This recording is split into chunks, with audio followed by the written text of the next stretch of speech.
কি সুন্দর মাংসের গন্ধ বেরিয়েছে, খিদেটা মনে হয় বেড়ে গেল। দারুণ গন্ধ বেরোচ্ছে তো। মা, আজকে কি মাংস রান্না করছেন? না, তাহলে গন্ধ বেরোচ্ছে যে? পাশের বাড়িতে রান্না হচ্ছে। ধুর, কত আশা করলাম। মাংসের গন্ধ পেয়ে জিভ নাড়াতে নাড়াতে চলে এসেছে। দাঁড়াও, মাংসই হয়েছে, থালা নিয়ে বসো।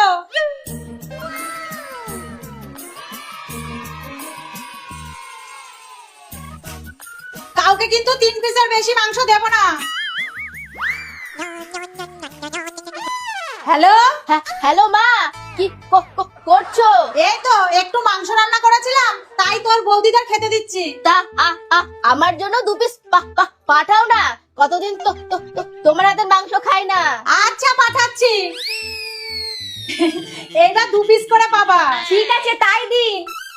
না, আগে ননদিনের বাড়িতে 2 পিস মাংস দিয়ে আসো, তারপরে খাবা।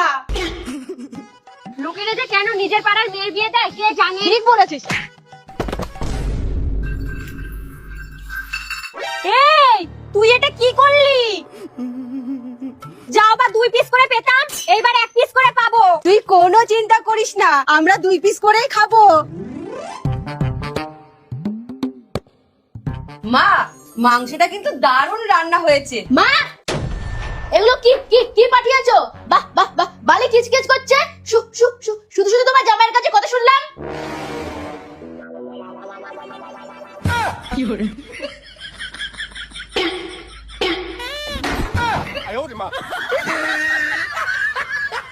ये सब क्या देखना पड़ रहा है।